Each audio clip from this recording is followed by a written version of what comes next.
Olá, esse é o programa Cuidado com o Vão entre o trem e a plataforma, um programa que fala sobre o que falta em mobilidade urbana. Aqui você vai ouvir debates sobre dados, pesquisas, atuação profissional e conceitos que precisam ser discutidos em mobilidade. Na primeira temporada foram 20 episódios e você pode escutá-los no YouTube e no Spotify. E nessa segunda temporada a gente está falando exclusivamente sobre segurança viária. Essa temporada ela surge numa iniciativa do Observatório da Impunidade no Trânsito no Brasil, que faz parte do movimento Pedale como Marina e em parceria com a Multiplicidade. E no episódio de hoje nós vamos conversar sobre segurança viária em relação à velocidade e como essa velocidade ela é agravante nos sinistros, em geral, assim. E para conversar com a gente vai falar com o Flávio Soares, que é aí um parceiro de trabalho da Multiplicidade. O Flávio é jornalista, tem pós-graduação em Gestão e de Sustentabilidade pela FGV de São Paulo e é coordenador de projetos na Ciclocidade, a Associação de Ciclistas Urbanos de São Paulo, e também faz diversos outros estudos. Flávio, bem-vindo, obrigada por estar aqui. Para começar, conta um pouquinho assim de você, como e quando você começou a trabalhar com esse tema de velocidade e segurança viária. Bom, antes de mais nada, olá, Glaucio, olá todo mundo aí, obrigado pelo convite. Bom, quando que a gente começou, né, acho que falando meio até pela ciclicidade mesmo, né, eu acho que o começo mesmo, a gente tem coisas que a gente acha que a gente tem, até a gente perceber que a gente não tem, né, e eu acho que São Paulo passou por um momento muito interessante, né, de redução de velocidades, né, ou mais especificamente, né, a gente tem falado mais adequação de velocidades ou readequação de velocidades.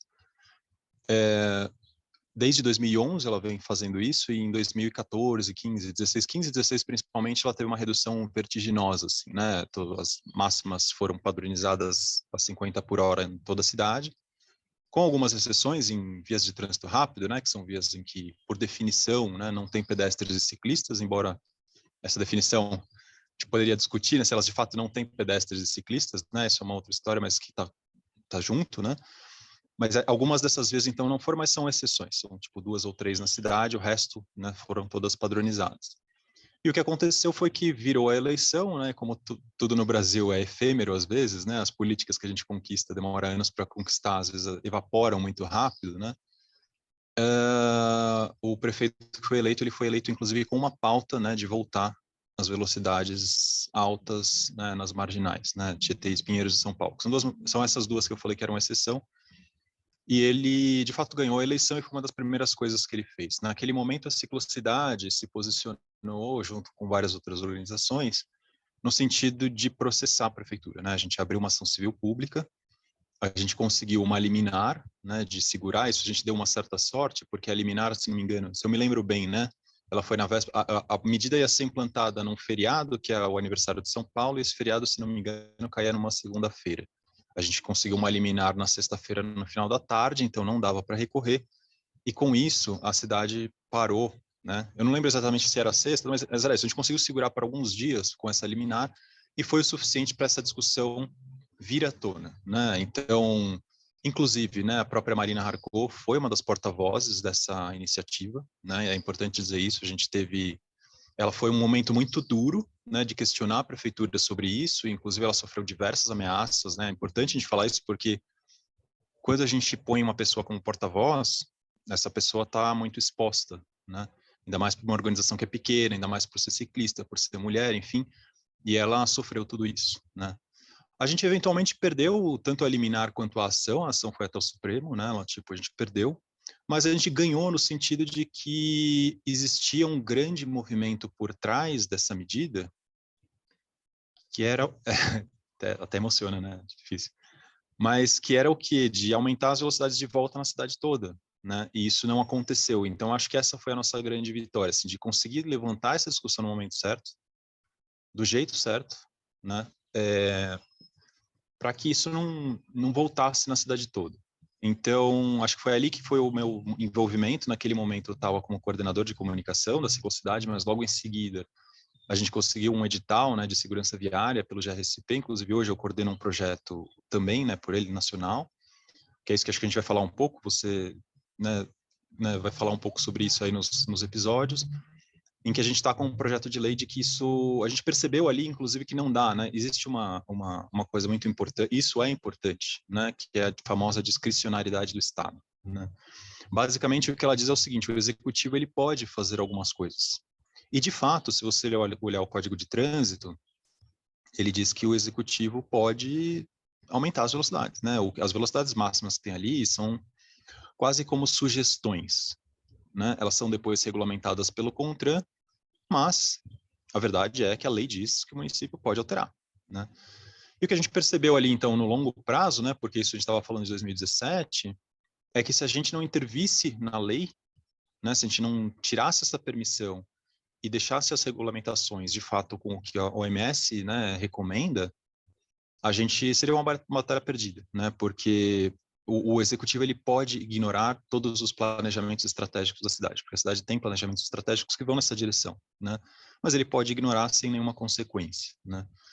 A gente mudando a lei, ele não pode mais. Então foi assim, esse que foi o momento que se deu, né, o envolvimento da organização com isso, e a gente nesse médio prazo foi um pouco isso. A gente acabou tendo, né, trabalhando com esse tema, tendo essa oportunidade de virar e falar assim, se a gente pudesse, então, mudar aquele momento da ACP, né, no médio prazo, longo prazo, o que que a gente faria?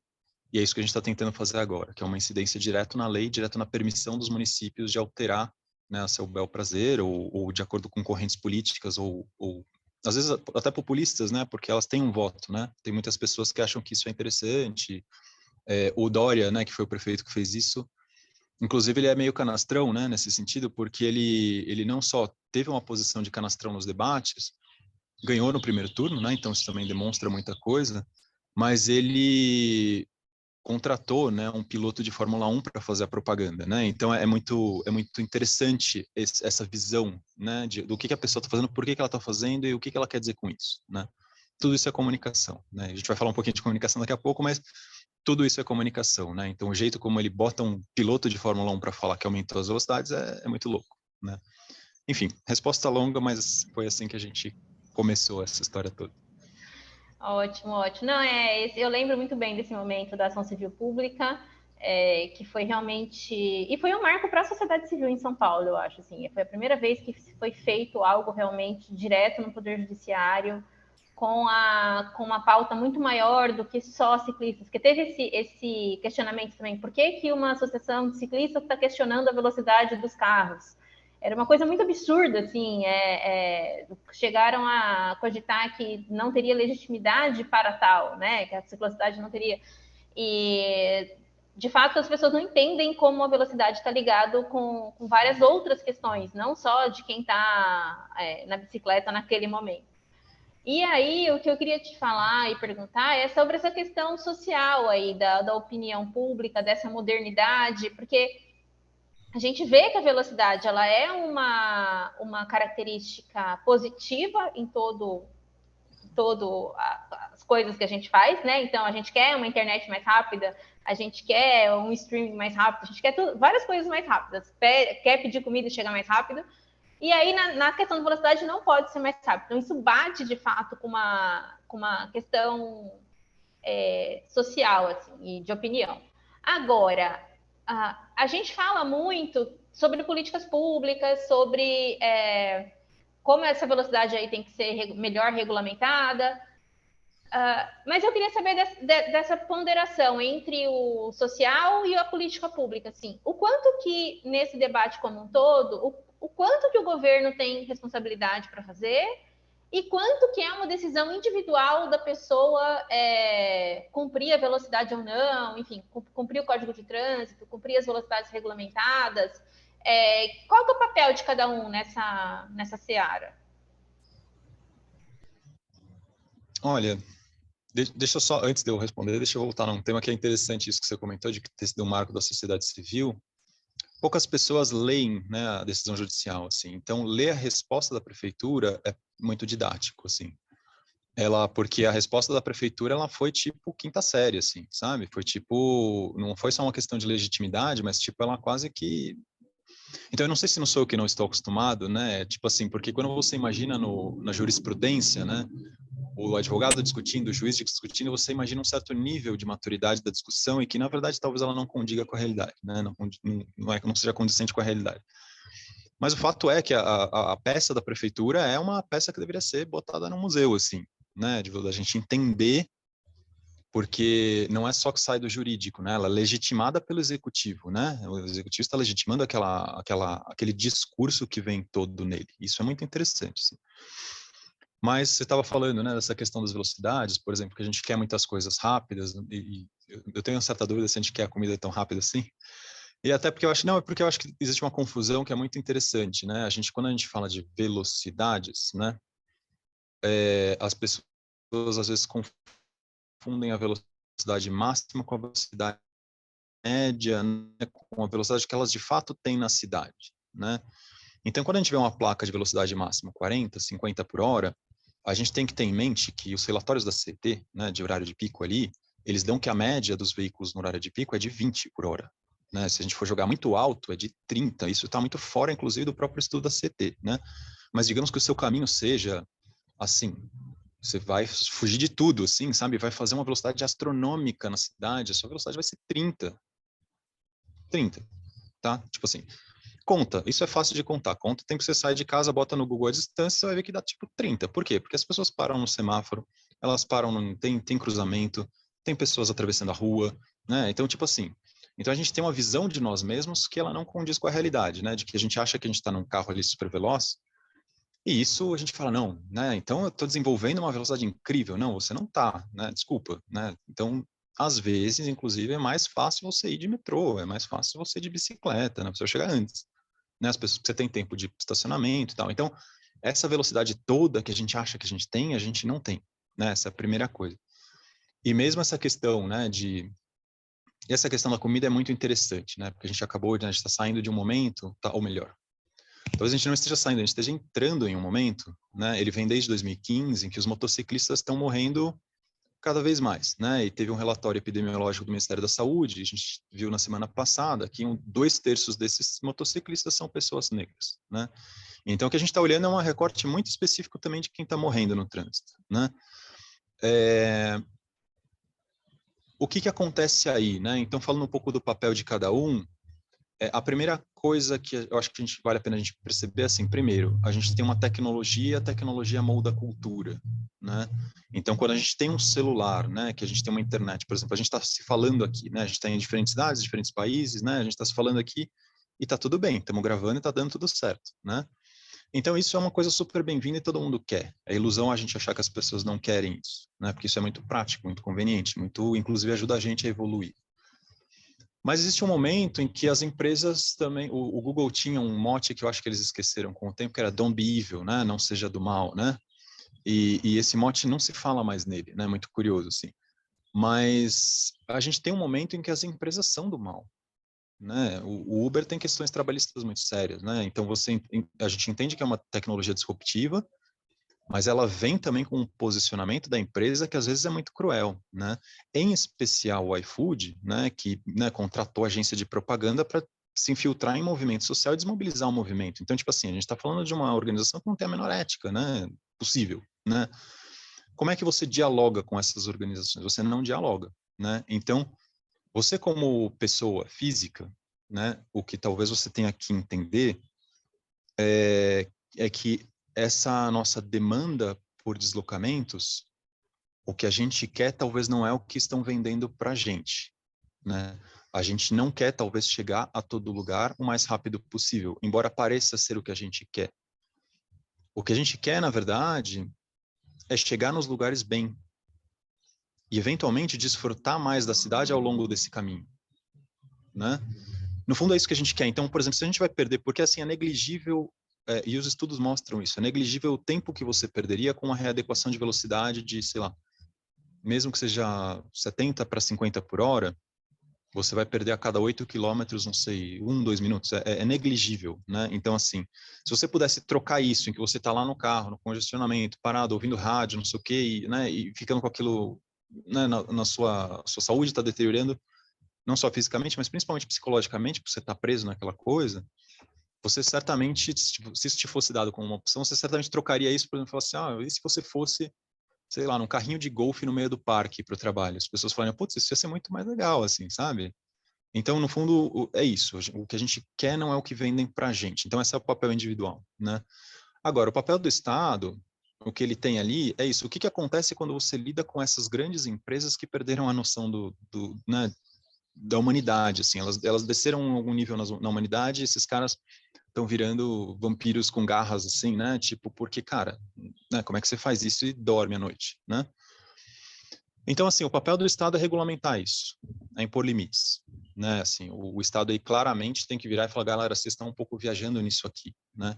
E a gente tem, às vezes, uma certa ilusão, no Brasil a gente tem muita essa ilusão, de que antes de botar uma medida pública, todo mundo tem que estar de acordo. E a gente realmente acha que a gente vai botar o Brasil inteiro numa roda, deixar todo mundo falar e sair dessa roda com entendimento. Isso não vai acontecer, né? Então, mas o que vai acontecer é o seguinte, se a gente parte dos princípios da ciência de perceber quais são esses limites toleráveis, né, internacionalmente ou mesmo nacionalmente, o papel do Estado é talvez seguir essa ciência para dizer, olha, tudo bem, você pode não gostar do que eu estou dizendo aqui nesse momento, né? Mas a velocidade mais adequada para a sua cidade é 50 por hora, né? E se ela tiver uma intersecção, você tiver uma colisão lateral, é isso que vai salvar a sua vida, né? E se você estiver perto de escola, deveria ser 20, não deveria nem ser 30, né? Mas tudo bem, vamos para o 30, que é o que a gente consegue nesse momento. É o que vai salvar a vida do seu filho, se ele for acontecer qualquer coisa, tá? E as pessoas só vão perceber isso se acontecer alguma coisa, né? Então, acho que é isso. Acho que essa divisão que a gente tem ali, né? E mais, digo mais, só mais uma coisa para não monopolizar aqui as respostas. A gente também tem uma falsa visão de que quem gosta de segurança pública é a minoria. Isso não corresponde à realidade. Na verdade, se você pegar, inclusive em São Paulo, né, as pesquisas da Rede Nossa São Paulo, historicamente eles sempre perguntaram, acho que eles pararam em 2020, se não me engano, se a política de velocidade, se as pessoas aprovavam essa política.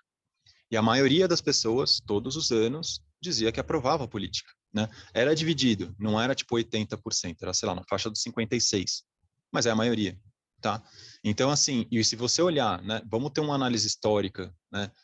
O que o Congresso fez? O que o Brasil já fez? O Brasil, se você olhar os países do mundo, ele está muito bem em termos de posição de segurança viária, né? A gente tem uma legislação muito forte de alcoolemia, muito forte de cadeirinha. A da cadeirinha tem um ruído ali na regulamentação, especificamente, mas você tem capacete de motociclista, você tem os principais fatores de risco, o Brasil está bem. Isso significa, na verdade, que a população brasileira e o Congresso e os presidentes passaram legislações ao longo dos anos que são legislações bem vistas no mundo inteiro, entendeu? Então, assim, então a gente tem uma visão de que as pessoas também não querem, não sei o quê, ela não corresponde à realidade. Na verdade, a maioria das pessoas quer, a gente só não mensurou isso direito ainda, e não, e é isso. Tipo, a gente tem que assumir isso para, né, para ir para frente, assim. Então, desculpa, eu tô falando demais aqui, mas aqui é um tema que, Então, né, claramente nos a gente vai move, né? Enfim, tô tentando dar aquela pincelada geral, assim.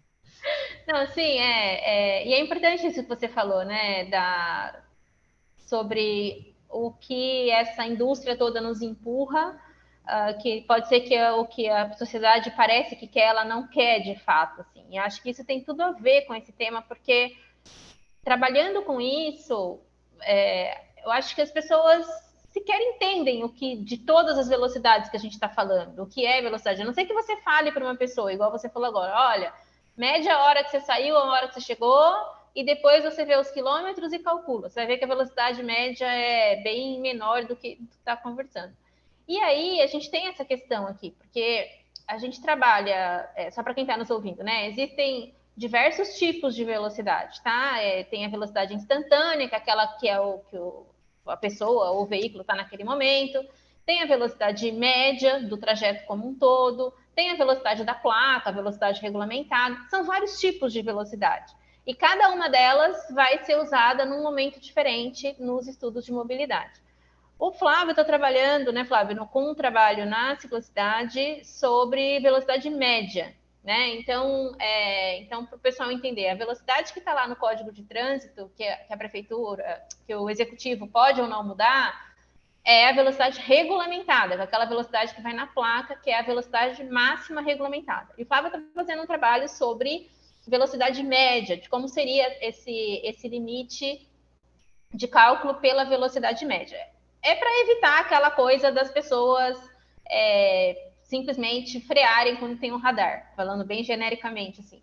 Explica para a gente, Flávio, como é que é esse trabalho, como é que surgiu essa ideia, por que é isso diferente do que tem hoje?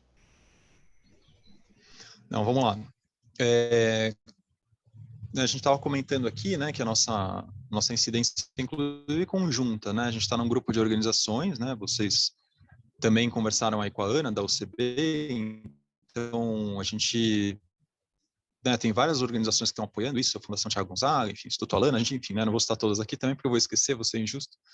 Mas o que a gente está fazendo, né? A gente está conjuntamente, a gente elaborou esse projeto de lei, então sim, ele, né, nesse momento que a gente está gravando, ele já foi apresentado, né, e tem vários coautores, embora a gente sempre reforce que esse é um projeto de lei da sociedade civil, né? Então é a gente que está ajudando a empurrar isso, obviamente conjuntamente com esses deputados, mas ele é um projeto de lei então que ele busca, né, readequar as velocidades, né, a esses limites da OMS que a gente comentou, e também permitir essa fiscalização de velocidade média, né? Então, assim, a ciclocidade, na verdade, tem trabalhado nessas duas frentes. Mas, como a gente tem feito muita análise de dados, a gente tem uma certa, né, a gente já tem, inclusive, parceria com a Prefeitura de São Paulo, isso é interessante, porque os técnicos da Prefeitura, em geral, quando a gente fala com eles, eles todos querem uma redução de velocidade, querem uma readequação, inclusive querem, né, fiscalização de velocidade média. E no meu mestrado eu também estou trabalhando a velocidade média aí da bicicleta, né? Então é interessante que as duas coisas também a gente se complementa aqui. Mas o que a gente está fazendo nesse momento, né? Assim, então, para falar do nosso trabalho, é importante falar desse meio de campo, assim, da legislação. Quando a gente fala de readequação de velocidades, por um lado, sim, a gente está falando de sinalização, né? Que é essa coisa da placa, essa coisa, né, de você ter a permissão. Porém, é o que a gente falou, né? A tecnologia, ela molda a cultura, né? E o fato é que os automóveis hoje, em geral, são muito bons. Muitos deles, inclusive, são seguros, né, e tal. Você vai ter airbag frontal, lateral, vai ter reforço na colisão lateral, vai ter freio ABS, eventualmente, dependendo do seu poder financeiro, tem sensor de pedestres, né, enfim, os carros te permitem sentir uma sensação de segurança muito forte. Mas não são só os carros. O viário que a gente constrói também te reforça essa sensação de segurança, né? Então, a gente tem vias muito largas. A gente sempre acha que em São Paulo, por exemplo, né, embora esse programa seja nacional, a gente acha que em São Paulo a gente tem vias que não são tão largas assim, né? Então, você vai em outras cidades do mundo, eventualmente eles têm grandes avenidas mais largas, unidirecionais, né, e tal. Mas a verdade é que também, se você for para outros países, né, eu tive o prazer de viajar para o Japão, achei muito interessante, você vai ver que, na verdade, nossas ruas são bem largas, sim, né?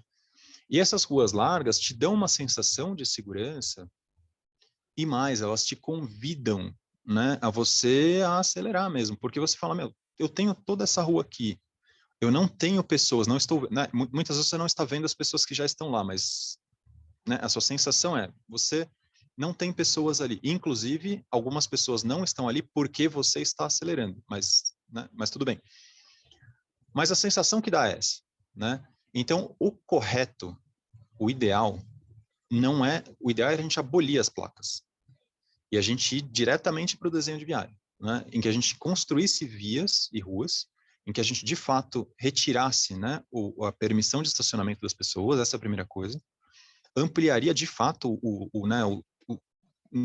espaço para os pedestres e ciclistas, porque nesse momento que você faz isso, na hora que você começa a povoar a cidade, e você constrói um viário, né, que ele não permite a velocidade naturalmente, em vez de ser uma placa que vai te dizer aquilo, porque essa placa vai te gerar frustração, né? Se você tem uma via que ela foi construída para 80 e tem uma placa de 50, é natural que você fique irritado, tá? A gente tem que entender isso. É natural, porque você fala, cara, não é possível, o que está acontecendo aqui? Então a via não deve ser construída para 80 para começo de conversa, né? A gente tem que voltar aos espaços das pessoas que estão caminhando ali, acessando a padaria, a farmácia, a escola, né? Enfim, estão acessando o bairro que elas estão. Então, assim, o desenho de vias é o ideal. Só que até o desenho de vias, a gente tem um longo caminho, né, que envolve obras, envolve manuais de desenho viário, envolve, enfim, né, um longo prazo que a gente está falando. Então, o que a gente faz até lá? Né? Então, primeiro, né, a gente impõe esses limites de velocidade, e segundo, a gente melhora a fiscalização, né? Porque o que acontece? Né, você comentou isso, né, das pessoas pararem em frente ao radar, e esse é um comportamento que ele é mensurado por pesquisas, né? A pesquisa da UFPR fez uma pesquisa de botar, né, em pessoas comuns, né, não eram pilotos de Fórmula 1, certamente, botaram lá, né, uma câmera, um GPS nessas pessoas, foram monitorando e perceberam que essas pessoas aceleram em vias locais. Elas aceleram quando elas podem. Isso é natural, né? Por tudo isso que a gente comentou.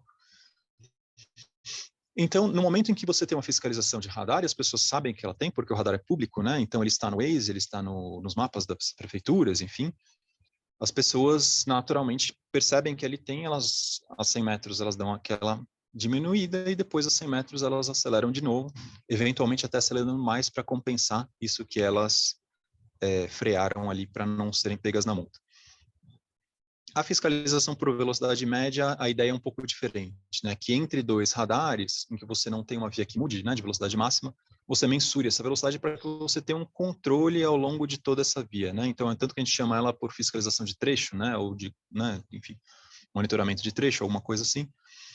Mas que a ideia é essa, você tem um trecho controlado, monitorado, em que nesse trecho todo você não poderia passar de determinada velocidade. O nosso papel nesse momento, então, né, a gente tem essa divisão entre as organizações, quando a gente está olhando os dados, embora a gente esteja produzindo dados para diversas narrativas, né, então, por exemplo, para a primeira infância é importante, né, a gente está olhando, a gente pegou os dados de radar de São Paulo, então isso é interessante, porque São Paulo tem né, 810, 820 pontos que tem radar que monitoram velocidade, isso desde 2014 até 2022. Então, em termos de tamanho, né, de base de dados, a gente está falando aí de uma base de dados de uns 4 tera, né, o bruto do radar.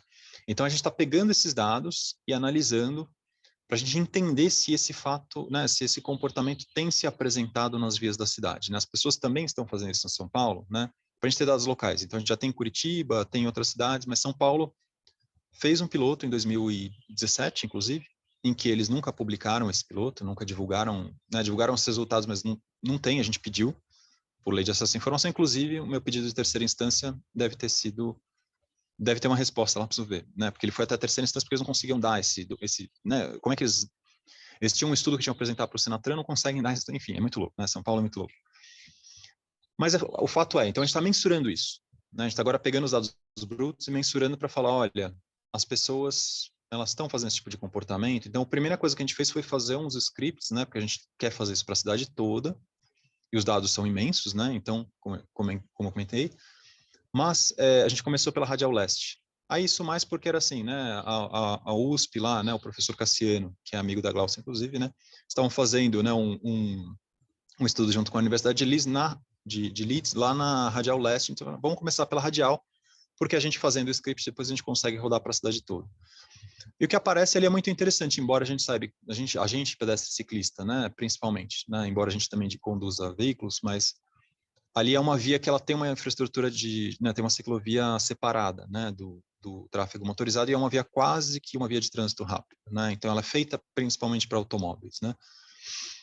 Você tem ali um comportamento que ele se repete, né, ele aparece na cidade de São Paulo, né, então a gente olhou 2019 inteiro, né, o ano inteiro, a gente pegou um ano inteiro, e a gente vê que, assim, quando você pega, né, as pessoas, primeiro, são poucas as pessoas que têm um comportamento de risco, né? A gente está falando numa proporção ali de 92% de pessoas que não vão ter nenhuma infração, né? Mas quando a gente pega aquelas pessoas que têm, elas, né, elas passam no radar, elas têm uma proporção pequena, né? Vão estar lá, né, por radar, vão, sei lá, 2%, 3%. Mas se você olhar as pessoas que daí entre os radares estão acelerando, eventualmente essa proporção vai para 14%. Né? Ela dá um salto, às vezes, muito alto. Né? E é disso que a gente está falando. Então, o nosso primeiro passo é entender aonde isso está acontecendo. O nosso segundo passo é talvez tentar entender o porquê, que tipo de ambiente construído, né, que está estimulando as pessoas a fazerem esse tipo de comportamento. Né? Então, de repente, é isso. Você, às vezes, talvez pegue esses mesmos radares em vias locais ou vias que tem semáforo, né, ou tem mais comércio, muito provavelmente esse comportamento vai ser muito menor, até porque o ambiente não permite isso, né? Então, isso também leva a gente, assim, então, sim, a gente está trabalhando com velocidade média, né? A gente entende que essa é uma forma mais eficiente de fiscalização, mas o nosso objetivo não é a multa. Nosso objetivo é reduzir o comportamento de risco para todo mundo, né? Não só para quem está no veículo, mas para quem está fora dele. Quando a gente fala isso, então, o mais eficiente não é a fiscalização de velocidade média também. Ela é o desenho de viária. Então, assim, são vários passos, né, que a gente está dando num horizonte aí, numa escala longa, mas que é o que está acontecendo nas diferentes cidades do mundo, né? Então, a gente está um pouco se alinhando ali para, né, para tentar se preparar o Brasil nesse aspecto, para se alinhar ao que as cidades já estão fazendo. Legal. Não, é bem interessante, assim, eu não sabia que a ideia não era a fiscalização, de fato, por velocidade média, porque da última vez que eu tinha lido algumas coisas, a questão era que a fiscalização por velocidade média não está prevista no Código de Trânsito e nem em nenhuma regulamentação do CONTRAN. Então, é bom entender isso, assim, né? E é legal ver esses dados. Imagino, eu já vi dados de radar, mas não fazendo toda essa comparação, que você consegue ver pela placa, né? Você tem exatamente uma placa. Isso já te dá uma velocidade média do trecho. Você tem Não, acesso a placa veículo a veículo. Sim, então, assim, não, só para deixar claro, né, nossa incidência lá junto com a UCB e outras organizações são essas duas coisas, né, readequação de velocidade e permissão da velocidade média, né, só para, então sim, a gente está indo por esse caminho, mas entendendo que ele é um caminho que, né, o nosso horizonte ele é maior, né, mas o que a gente pega ali na base bruta é assim, os radares deveriam pegar todas as placas, tá, embora eles não peguem, então a análise que a gente consegue fazer é só a partir das placas que a gente tem. Primeiro, né, é importante a gente saber, e né, inclusive agradecendo, né, a SMT que, embora a gente tenha acessado via lei de acesso à informação, tem um empenho muito forte da SMT, da CT em ajudar a gente a pegar esses dados. Inclusive, né, a gente tem acesso às placas, a gente não vai usar, né, a gente não vai divulgar essas placas. É importante a gente falar isso para as pessoas Sim, também esse não se dado ele aterrorizarem, né. sigiloso, Mas aí o exatamente. cálculo que a gente faz, então é isso, a gente pega da seção que tem placas, né, que eventualmente às vezes é 80, 90% da base, às vezes é 50% da base, né, dependendo do radar. E dali então a gente faz esse cálculo de velocidade média. Muito bom. Tá, não, e é isso. E aí eu queria fazer uma próxima pergunta, que é de comunicação, né? Que você vem da área de comunicação. Como é que a gente comunica isso? Porque um dos grandes esforços que a multiplicidade tem que fazer é de comunicar conceitos complexos para a sociedade em geral, dando entrevistas, tentando não fazer relatórios que vão ser lidos só por uma parcela pequena da população. A gente sempre tenta que mais pessoas consigam entender, né? Assim, tem vez que funciona melhor, tem vez que não funciona tão bem, mas essa é sempre a tentativa. Como é que é esse desafio da comunicação desses temas mais árduos e quantitativos, assim? Porque às vezes não parece árduo para a gente, mas a gente fala número e estatística, as pessoas saem correndo, assim. Como é que é esse esforço de comunicar um tema que, apesar de fazer parte do dia a dia das pessoas, e acho que também esse pode ser um problema, né? As pessoas acham que sabem do que a gente está falando, enfim. Como é que se traduz essa questão de vários conceitos e dados quantitativos para uma comunicação mais efetiva para o público geral? Comunicação ela é um desafio, acho que ela é um desafio até porque eu sempre brinco, né, sendo formado em comunicação, eu esnobei a parte de semiótica da faculdade, né, tipo, achando que aquilo, eu falei, aquilo legal, muito legal, mas nunca vou usar isso, né, e hoje eu percebo o quanto aquilo, na verdade, é a base de tudo, né, porque na comunicação a gente fala de signos, fala, né, de como as pessoas compreendem o que a gente está falando, e o fato é, às vezes a gente está falando uma coisa e as pessoas estão entendendo outra, e a gente não está percebendo isso, e a gente só vai perceber isso lá na frente, né, no momento em que der uma catarse coletiva, assim, as pessoas falam, não, mas não é isso, tal. Então a gente acaba sendo treinado, né? Na comunicação a gente acaba sendo treinado também para tentar perceber quando isso está acontecendo, assim. Mas a gente também, ao mesmo tempo daí, com o papel como técnico, né? Que é o papel que a gente acaba, né, desenvolvendo, né? O papel que a gente tem hoje, né? Tanto você quanto eu. ele é um papel mais técnico e a gente, às vezes, vai no médico, reclama muito do médico, né? Que o médico vai falar umas coisas que ninguém entende e tal, a gente é exatamente a mesma coisa, né? Então, se a gente não consegue comunicar o básico do que a gente está falando, a gente já perdeu boa parte da narrativa, né? Então, o que eu acho que nos cabe aqui é, às vezes, assim, às vezes a gente tem que ser técnico, a gente tem que ser preciso, né, nos modelos, nas coisas que a gente está fazendo, né, e é para isso, inclusive, que a gente conta com um time de pessoas muito boas, né, estou muito feliz, por exemplo, do Cassiano estar se interessando por isso, porque a gente sabe, né, a capacidade de modelagem que ele tem, né, mas também isso vem junto com essa quase que obrigação, não é uma obrigação, mas assim, ela é parte igualmente importante do trabalho, da gente fazer as pessoas compreenderem o que a gente está falando, né? Então, e a gente daí quando a gente está falando isso, a gente não tem. Só para quem está ouvindo, ele está falando do Cassiano, é o professor Cassiano Wisler, da Escola Politécnica da USP. Né? Então, assim, desculpa, eu estava falando aqui da importância da comunicação e dei uma viajada aqui, mas para dizer o quê? Que não é exatamente uma obrigação, mas é uma parte importante do trabalho. Então, assim, eu ia falar assim, que às vezes, então, na hora da comunicação, a gente tende muito a entrar no preciso, no técnico, e isso não é importante na maioria das vezes. No seguinte sentido, o importante na comunicação é você se ater aos conceitos principais, né? Então, a gente comentou aqui que várias cidades do mundo, por exemplo, estão indo por esse caminho, né, das velocidades reduzidas ou adequadas, enfim. Se você olhar a França, por exemplo, né, quem viajou para a França e ficou maravilhado, né, com a França, etc. e tal, a França botou na cidade inteira um limite de 30 por hora, né, com exceções que são exceções. Né, elas não são a regra, elas são exceções. Então, assim, a gente está falando de uma cidade que é talvez o destino maior do mundo de turismo, se não for um dos 5 maiores, certamente, que a cidade inteira é 30 por hora. E as pessoas vão lá e acham o máximo, né? E isso, mas o que essas pessoas estão fazendo não é adequar a velocidade. Embora adequar a velocidade seja um meio para o que elas querem. O que essas cidades estão fazendo é melhorando a qualidade de vida e o acesso à cidade das pessoas que moram lá. É isso que elas estão fazendo. O que elas estão fazendo a gente está dando mais segurança, mais capacidade, mais modos para você conseguir acessar a famosa cidade de 15 minutos. Né? Aqui na França faz sentido, em São Paulo, talvez uma cidade de 30, 40 minutos, mas é isso que elas estão fazendo. E se a gente não entender isso, a gente perdeu a discussão, porque assim, a velocidade ela é um meio, né? Ela não é um fim em si mesma, né? Tanto para os deslocamentos quanto para a segurança viária. Né? Então, ela é um meio para a gente ter mais acesso à cidade, a gente ter mais pessoas nas ruas vivenciando a cidade. Né? Então, essa é a discussão. Então, às vezes, a comunicação passa por a gente compreender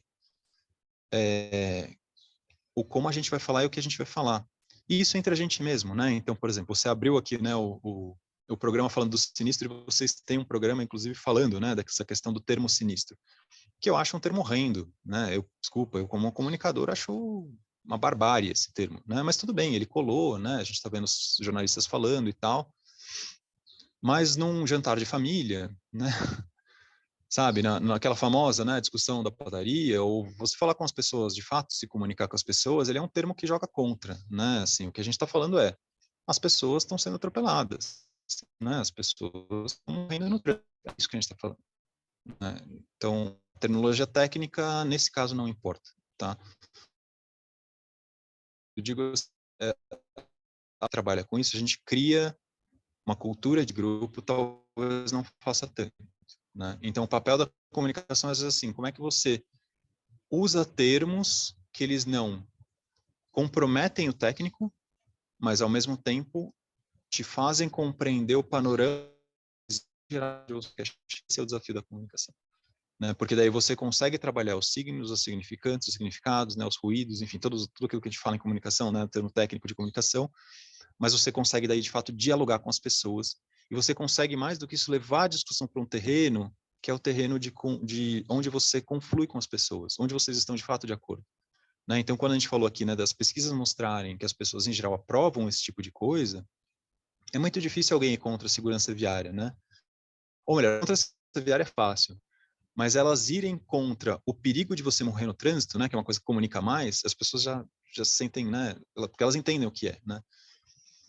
No momento em que elas, então, percebem o que elas estão ganhando ao fazer determinadas escolhas, né, mais do que o que elas estão perdendo, então você está ganhando ali, cara, um trajeto para o seu trabalho muito melhor, né, muito mais interessante, muito mais vivido, né, do que só aquela abstração de você abstrair, entrar ali num podcast, sei lá, num programa de rádio e chegar lá. Né? Não, você está olhando os parques, as pessoas saindo para a escola, andando, isso é fantástico, assim, né, você olhar a cidade acontecendo, né? É isso. Então, tipo, acho que o papel da comunicação, às vezes, a gente não pode esquecer isso. A gente entra no técnico e esquece essa parte, mas é ela que nos permite voltar, né? Emergir de novo dessa submersão técnica que a gente faz, para poder, de fato, dialogar e construir a política, né? A polis, né? Que é o mais interessante da coisa, assim. Como é que a gente, de fato, dialoga dentro desse terreno e acha, né? Acha pontos em comum que a gente tem com as pessoas. Que a gente tem esses pontos em comum. A gente tem em comum. Bom que você falou do termo sinistro, a gente teve muitas discussões sobre isso. Eu demorei a adotar, concordava com você que não é muito melhor que acidente, assim. Ele acho que serve para a pauta, mas de fato não chegamos lá, né? Assim, como eu sei, eu acho que eu Não, e falei isso. tudo bem, né? E tudo Tudo bem, não bem. tem problema. Né? E Tá são tudo muitas certo. lutas. Eu acho que essa é a grande questão da comunicação. Como a gente está trabalhando com uma questão complexa, a gente não vai ter uma única solução, né? Eu sempre falo isso, assim, a gente precisa de várias outras soluções complexas para esse problema complexo. Então, eu acho que essa é uma coisa que. E vai servir de aprendizado. Acho que a gente vai vendo se vai dar certo. Mas, de fato, os grandes veículos de comunicação, e acho que nem os pequenos, compraram a ideia da palavra sinistro ainda, assim. Tem uma grande discussão sobre. E tem muita coisa que dá para pôr no lugar, né? Atropelamento, colisão, ocorrência e várias outras que a gente já discutiu. Mas isso, para quem está ouvindo a gente, isso eu acho que é bem legal, assim, porque mostra que na mobilidade tem campo de trabalho para todo mundo, assim, dá para fazer muita coisa. Exato. E são dialetos, né? São dialetos. Cada um tem o seu dialeto e a gente se entende falando os diferentes dialetos. Exatamente. Como, assim, você trouxe Paris, tal, qual que é, sim, para a gente ir encaminhando para o final, assim, qual que é a grande tendência nessa discussão sobre velocidades no mundo, assim, no Brasil? O que você acha que vai acontecer? Eu sei que você está estudando bastante sobre isso, está mergulhado sobre isso. O que a gente precisa saber para dar os próximos passos, fazer os próximos estudos, que você queira aí compartilhar com a gente, assim, porque é isso, tem muita coisa acontecendo e você está por dentro disso. Não, eu acho que assim, não sei se eu diria que é uma grande tendência, eu diria que é uma tendência, tá? Porque assim, né, as cidades do mundo, embora você tenha lá o C40, né, que organiza, né, é uma organização que tem as grandes cidades do mundo, o mundo também é feito de pequenas e médias cidades, né? Então a gente não pode esquecer isso, né? Então, mas quando a gente vê as grandes cidades, o que a gente está observando assim, isso não é uma tendência só europeia, né? Ela é uma tendência sim latino-americana. A gente acabou de sair, embora, né, vai ficar datado que a gente está gravando, mas assim, na semana passada, de quando a gente gravou aqui, né, a gente estava no encontro com pessoas da América Latina, né? Assim, que elas estavam falando quais são as iniciativas que essas cidades estão tomando, né? E o que a gente vê é essa grande discussão de uma retomada da cidade, né? Isso não só a gente está falando aqui pelo prisma das velocidades, então isso passa pelas velocidades. Então, sim, as cidades do mundo, né, e consequentemente, eventualmente, as legislações nacionais né, desses países estão indo para um caminho, né, de regulamentar essas velocidades. Tá? Isso é uma tendência. Isso sim é uma tendência forte, está acontecendo.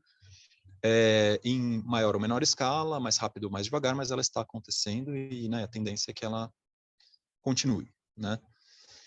Mas a grande discussão, eu acho que é essa é uma discussão de direito à cidade, né, das pessoas retomarem as cidades né, o acesso à cidade, né, e quando a gente fala desse termo que às vezes ele é genérico, mas a gente está querendo dizer isso, né, das pessoas simplesmente poderem circular nas cidades. São Paulo, por exemplo, tem um dado da OD que é interessante e ele é uma incógnita, né, que é 1/3 das pessoas não fazem deslocamentos, né. Não dá para saber exatamente o que é esse dado, né? Mas assim, ele é um dado interessante, mas ao mesmo tempo, se você olhar São Paulo, né? E aí eu vou fazer esse comparativo que eu falei né, do Japão, que é muito interessante. No Japão, assim, você tem uma coisa que é, primeiro, você não distingue o ciclista do pedestre e da pessoa que pega transporte público. Essas pessoas são a mesma pessoa, né? Elas fazem isso ao seu bel prazer, com a conveniência que, né? O que é mais prático nesse momento é isso que elas vão fazer. Bom. E o segundo você não tem uma coisa que acontece muito no Brasil, que é assim, a gente deixa as crianças e as pessoas idosas em casa, né? Isso não existe no Japão. Você vai andar na rua, você vai trombar várias pessoas idosas andando devagarzinho ali, e você tá com pressa cara, vai estar na fila do metrô, e elas vão estar lá, e elas têm o direito de estar lá, e mais do que isso, é muito bom que elas estejam lá, né?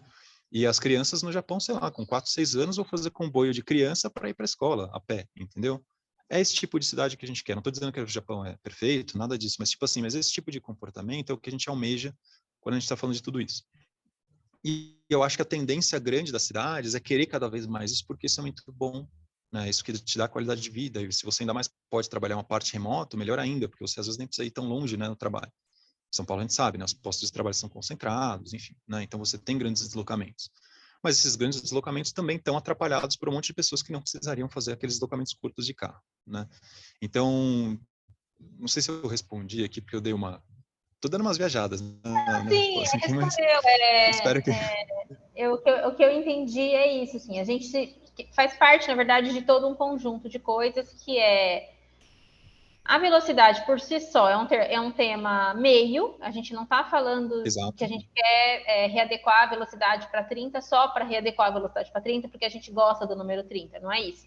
É, de fato, deixar esse ambiente mais palatável, né? Hoje a gente vive em cidades teoricamente, porque a gente pode fazer coisas na cidade, só que a mobilidade ela atrapalha de um jeito que a gente deixa de fazer. Então, não faz muito sentido, né? Você está numa cidade, mas você não consegue chegar nos lugares, sendo que as cidades foram inventadas para as pessoas poderem fazer as coisas juntas. Então, Sim, sim. não faz nenhum perde o sentido da existência da cidade se você tem um transporte caro, se você não consegue sair de casa porque a calçada é ruim, enfim, que é toda essa questão de acesso. Só para deixar indicado Não, e tem aqui, uma eu vi um... coisa também... Pode concluir. Não, fala e depois eu comento. Não, eu ia falar que eu vi um seriado na Netflix, para deixar de indicação, que chama Crescidinhos, que são sobre crianças no Japão. E o primeiro episódio é de um menino que tem 3 anos que vai sozinho comprar alguma coisa para a família, mas ele, assim, ele cruza a avenida, cruza a rodovia, tipo assim, ele anda muito a pé, sozinho, assim, e faz parte do teste, né? Faz parte do ensinamento da criança. Queria deixar essa dica. Não, isso, e é importante a gente saber isso, embora, né, seja um documentário, às vezes a gente pensa, não, então isso é um caso, né, uma exceção, não, isso é super comum lá, né? Então, inclusive é tão comum, já que a gente está no Netflix, aqui vamos dar dicas de Netflix, mas assim, se você pegar os seriados de animação japonês, por exemplo, mesmo os do estúdio Ghibli, né, mas vários outros, né, outro dia a gente foi no cinema lá ver um filme chamado Suzume, muito legal, inclusive recomendo, mas presta atenção no que você está vendo ali na hora que você está olhando as pessoas se locomoverem. Então, o seriado japonês tem muito seriado de colegial ou mesmo, mas não necessariamente está restrito a isso. Então, as pessoas vão na praia, elas vão pegar o trem para ir para a praia, né? Elas vão ter um caso amoroso, ela vai pegar a bicicleta para encontrar o caso amoroso, né? Ela vai subir o morro a pé para ir para a escola. Então, assim, repara em como as pessoas estão se locomovendo nos seriados japoneses. E é isso que a gente está vendo, né? É esse imaginário, ele não é um imaginário construído, ele é um imaginário que, na verdade, está refletindo uma realidade que eles têm lá, ela está só sendo transposta para o imaginário, né? Mas só para retomar o tema que eu esqueci de falar, né, que a gente estava falando do meio, prometo que eu encerro aqui, para que a gente deve estar com o tempo estourado. Mas é o seguinte, nessa discussão de acesso à cidade, ela também é impulsionada pelo momento climático, né? Então, por exemplo, quando a gente pega aqui, né, principalmente o Brasil, nossas emissões, né, de carbono ou carbono equivalente são principalmente de veículos motorizados, né? No caso de São Paulo, é 2/3 das emissões. Então, assim, é muito, né? Então, assim, então, veja, a velocidade ela é um dos temas, mas qualidade do ar é outro tema, a emissão é outro tema, então tudo isso está junto desse grande pacote, né? Se a gente fosse resumir, talvez fosse qualidade de vida, né? Assim, então é isso. Eu queria deixar isso porque esse é um registro importante, porque ele também tem movido muito as cidades, né? As cidades têm se organizado em frentes, né? E alianças nacionais, internacionais, né? Para essa mudança que parte, né? Dentro desse pacote todo, né? São várias medidas ali que partem dentro, né, estão junto dentro desse pacote. Perfeito, Flávio. Só uma última pergunta, então. A gente falou de vários temas interessantes. Quem quiser trabalhar com isso, se envolver com esses temas, o que você indica? As pessoas têm que... O que você indica que a pessoa comece a estudar para poder, de fato, trabalhar com esse tema? Assim, qual perspectiva você vê? Se tem, né? Se tem alguma coisa específica. É isso. Não, cabe mais gente, sim. Eu diria assim, eu acho que eu entraria no mesmo, como a gente está aqui muito em narrativa, comunicação, né? E talvez entender que às vezes o que estão vendendo para a gente não é o que a gente quer. Eu manteria esse mesmo diálogo, né? Esse mesmo caminho para a gente não desviar muito, sim. Eu acho assim, mais do que dizer o que as pessoas devem fazer, eu acho que assim é dizer o que as pessoas acham que elas devem fazer, né? O que elas se sentem confortáveis em fazer e que elas sentem que elas têm às vezes uma vocação natural para fazer, né? Porque essa discussão ela é pluri, né? Ela é multi, ela está em diversos âmbitos, né? Então, sim, você tem uma parte que é de análise de dados, mas eventualmente você tem uma pessoa que não tem um perfil de computação ou de que ela não vai se interessar por aquilo. Mas você também tem esse outro lado que é comunicação e faz falta, né? A gente está em falta de comunicadores bons sobre esse tema, né? Então, assim, você tem um espectro muito grande, amplo, e que, na verdade, na hora que você perceber, então, né, que a velocidade, é isso que a gente comentou, ela é um meio de uma coisa, né, muito mais ampla, você abre aí um leque de opções, você pode ir para várias coisas, né, que vão desde comunicação ao urbanismo, análise de dados, a ciência, enfim, né, né, então, acho que é por aí, assim, acho que a pessoa entender e falar, putz, eu sempre gostaria de fazer uma coisa X, né. Então, vou dar um exemplo, né, no Velocity, quando a gente fez o Biscultura em 2016, né, você estava lá também, mas no Velocity sempre eles têm uma música tema, né? E no Biscultura tinha uma, lembra como é que era? O Eu Beast não Bike estava Magrela? no Viticultura Você não 16. tava? Não, não estava.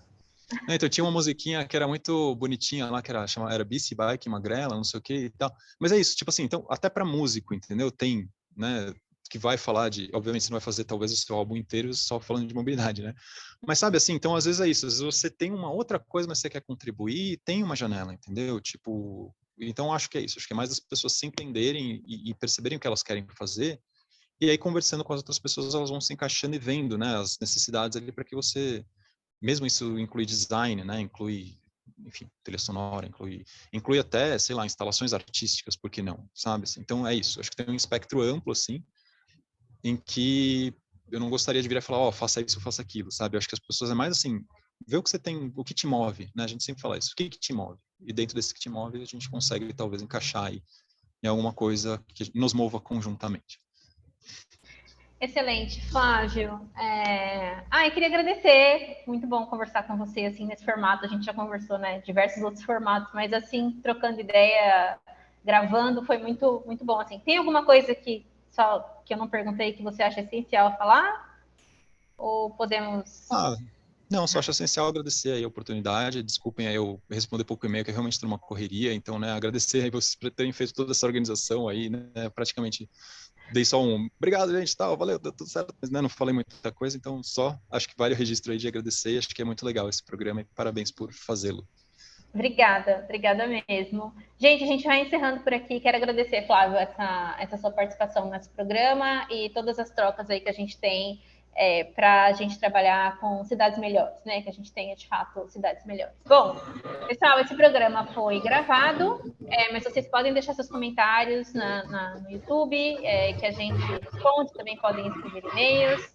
Queria agradecer, falar para vocês nos seguirem nas redes sociais da Multiplicidade, e que esse programa está disponível no YouTube e no Spotify, assim como todos os outros episódios, tá bom? Da primeira e dessa segunda temporada. Então, aproveitem, ouçam enquanto caminham pela cidade e obrigado por nos acompanhar até aqui e cuidado com o vão entre o trem e a plataforma.